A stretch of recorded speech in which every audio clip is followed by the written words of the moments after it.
नमस्कार, स्वागत आप सभी का। आप देख रहे हैं शेखावाटी पोस्ट। मैं हूं आपके साथ रविंद्र पारिक। आज नवलगढ़ के जितने भी चिकित्सक हैं उनके द्वारा एक सांकेतिक धरना जो जिला अस्पताल नवलगढ़ के सामने दिया जा रहा है डॉक्टर अर्चना शर्मा के लिए। तो आइए और चलते हैं, करते हैं बात। आज का ये जो सांकेतिक इनका धरना है वो सुबह 10 बजे प्रारंभ हुआ था और अब ये धरना है वो 3 बजे तक रहेगा। तो सभी नवलगढ़ के डॉक्टर्स हैं वो आज इस सांकेतिक धरने में आए हैं।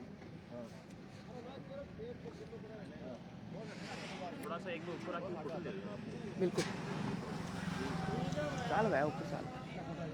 हाँ जी, ठीक है।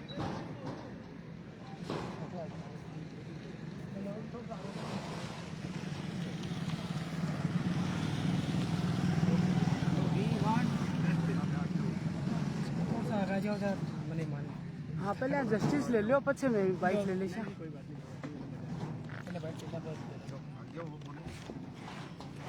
जैसा आपको सभी को पता है, जी बताइए। राजस्थान के लालसोट दौसा जिले में जो घटना हुई, डॉक्टर अर्चना शर्मा, उनके इंसाफ के लिए आज का ये सांकेतिक धरना है। नवलगढ़ के सभी सरकारी अस्पताल के डॉक्टर्स और सभी प्राइवेट डॉक्टर्स यहाँ मौजूद हैं। और आपको भी पता है कि हम सब मानवता के पेशे से जुड़े हुए हैं। कभी हमने ये दिन की धूप ऐसे नहीं देखी। हम सब अंदर अपने इसमें काम करते हैं और मरीजों की सेवा करते हैं। लेकिन जब इंसानियत को दरकिनार करके, और चाहे वो पुलिस हो, प्रशासन हो, असामाजिक तत्व कहीं भी हो सकते हैं सर। और जिस तरीके से निंदनीय है वो कृत्य कि एक जो कर्तव्यनिष्ठ महिला चिकित्सक थी, उनके ऊपर उन्होंने अपने कार्य को बखूबी निभाया और सजग तरीके से किया, फिर भी अगर परिणाम निष्फल रहा और उसके ऊपर उनको इतनी मानसिक प्रताड़ना दी गई और उनको आत्महत्या करने के लिए मजबूर कर दिया। ये 4 दिन हो गए। ये देशव्यापी आंदोलन अब चल रहा है और ये रुकेगा नहीं, क्योंकि हम इंसाफ चाहते हैं। डॉक्टर अर्चना शर्मा के हत्यारों को हम उन्हें हत्यारा कहेंगे। लापरवाही डॉक्टर अर्चना शर्मा से नहीं हुई। कोई भी चिकित्सक कभी लापरवाही नहीं करता। वो अपनी ड्यूटी पर मौजूद होता है, उसके पास बेस्ट इक्विपमेंट्स होते हैं और वो अपना जी जान लगाता है अपने मरीज को बचाने के लिए। वो उनके द्वारा किया गया।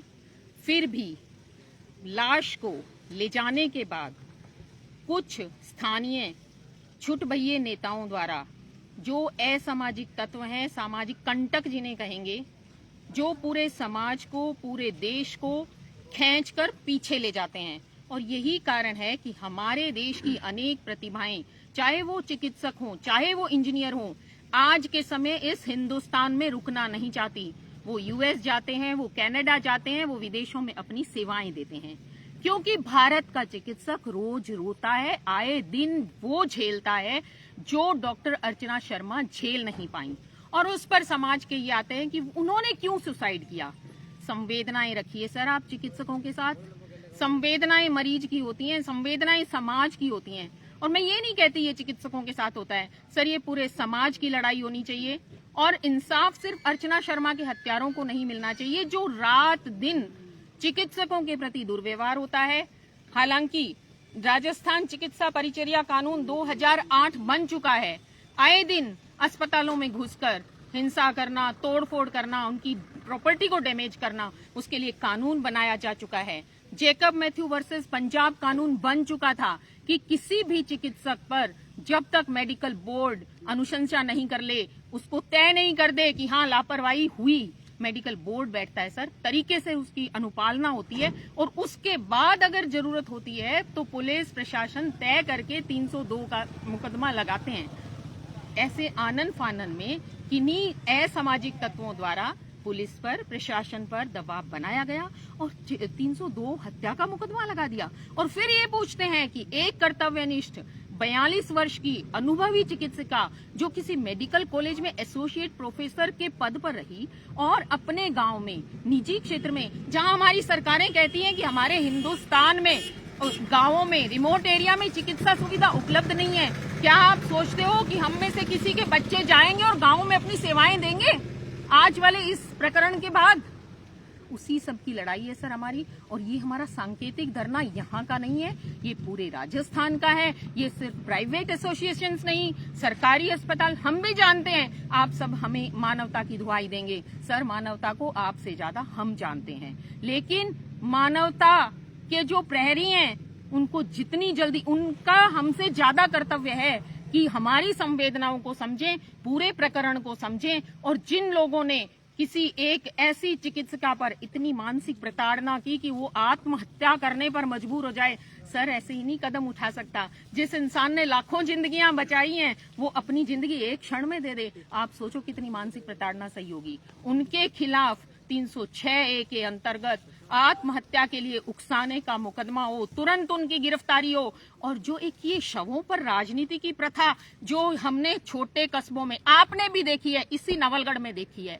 अक्षर से देखी है, आंखों से देखी है, हर कस्बे में, हर मेट्रो हॉस्पिटल में तोड़ फोड़ शवों पर लाकर जो राजनीति होती है उसकी कानून बने, और कानून बनने के बाद उसकी सही तरीके से अनुपालना हो। जैसा कि मैंने अभी बताया कि पंजाब में जो जैकब मैथ्यू वर्सेस पंजाब है, ये जो आपके सामने ये कानून है, और अनेकों कानून बन चुके हैं लेकिन उनकी अनुपालना नहीं होती।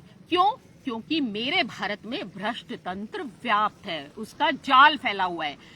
राजनीतिक प्रेशर बनता है, पुलिस के ऊपर बनता है, प्रशासन के ऊपर बनता है, और आनन फानन में जो हो जैसे निर्णय ले लिया जाता है, और उसकी कीमत दिवंगत डॉक्टर अर्चना शर्मा जैसे अनेकों चिकित्सकों को चुकानी न पड़े, उसके लिए ये सांकेतिक धरना है। और ये आंदोलन आप नहीं समझिए, हमारी ताकत बहुत ज्यादा है, और ये आंदोलन इतना चलेगा, इतना चलेगा। और ये हमारे लिए बहुत मानसिक तनाव है सर, रोज रोज मरीजों के फोन आ रहे हैं, संवेदनाएं हमारी भी आहत हो रही हैं। आप हमें संवेदनाओं की दुहाई मत देना, आप सिर्फ हमारी संवेदनाएं समझना।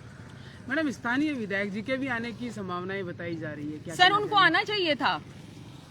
हम 4 दिन से गुहार लगा रहे हैं तो वो आए, क्योंकि वो इतने कुशल नेता हैं और वो आम जन से जुड़े हुए हैं, उनकी संवेदनाओं के तार इन सब चिकित्सकों से जुड़े हुए हैं। हम उनका इंतजार कर रहे हैं, हम गुहार लगा रहे हैं न्याय की, और वो सीएम सलाहकार हैं। उनको ये चाहिए कि वो जल्दी से जल्दी इस प्रकरण में, क्योंकि वो एक संवेदनशील नेता हैं, वो एक जिनमें गट्स होते हैं, ऐसे नेता हैं, और वो इस मैटर को चाहें तो चुटकियों में सुलझा सकते हैं सर।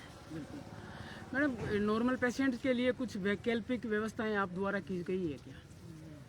सर संवेदनाएं मैंने बोला ना हमारी हैं। संवेदनाएं हैं, लेकिन फिर भी ये सर हम जितनी हमारी जितना हम हो सकता है, इमरजेंसी सेवाएं चालू हैं, हमारा स्टाफ तैनात है, टेलीफोनिकली हम उनको राय दे रहे हैं। सर हम नहीं चाहते कि मरीज परेशान हो, हम नहीं चाहते कि हमारी वजह से किसी का नुकसान हो। हम जीवन दान देने वाले हैं, हम लेने वाले नहीं हैं। हम अपने पारिवारिक उसके लिए कभी भी बाहर नहीं निकलते सर, हमारा एक एक मिनट कीमती होता है, हम इन्हीं मरीजों के लिए जीते हैं।